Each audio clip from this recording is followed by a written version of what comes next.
Qishloq qurilish bank Gala Osiyo filialining yangi binosi tantanali tarzda foydalanishga topshirildi. Uning ochilish marosimida ijodiy guruhimiz ham ishtirok etdi. Tadbirda bank rahbariyati, xodimlar va moliya muassasasining mijozlari ishtirok etdi. Tadbir avvalida an'anaga ko'ra qizil tasma kesildi.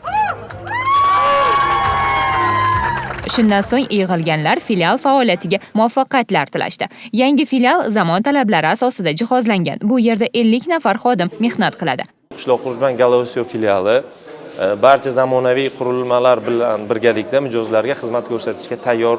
Gala Osiyo qishloq qurilish bank filialida bugungi kunga kelib jismoniy hamda yuridik shaxslar jami 4000 dan ortiq mijozlarimiz mavjud. Yangi bank filialini qurishimizda smetaga asosan 8 milliard so'mlik xarajatlar ketgan, qurilish xarajatlari.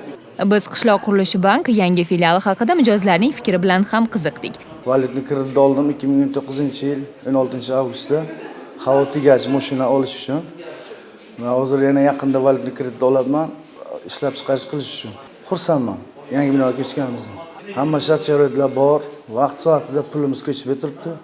Ta'kidlash joizki, davlatimiz rahbarining hududlarda aholini tadbirkorlikka keng jalb qilish va oilaviy tadbirkorlikni rivojlantirishga doir qo'shimcha chora-tadbirlar to'g'risidagi qaroriga muvofiq bankning Buxoro viloyatidagi ofislari tomonidan 1066 nafar mijozga 25.5 milliard so'm miqdorida imtiyozli kredit taqdim etildi. Xususan, Buxoro viloyati filiali tomonidan 29 nafar mijozga 3.4 milliard so'm, Kogon filiali tomonidan 503 nafar mijozga 11.6 milliard so'm, Gala Osiyo filiali tomonidan esa 534 nafar mijozga 10,5 milliard so'mlik kreditlar ajratildi. Shuningdek, Buxoro viloyatida har bir oila tadbirkor dasturi doirasida bank tomonidan 1.9 milliard so'm miqdorida kredit ajratildi. Xususan, Kogon filiali tomonidan 7 nafar mijozga 950 million so'm kredit ajratilgan bo'lsa, Gala Osiyo filiali 26 nafar mijozga 950 million so'm mablag' taqdim etdi.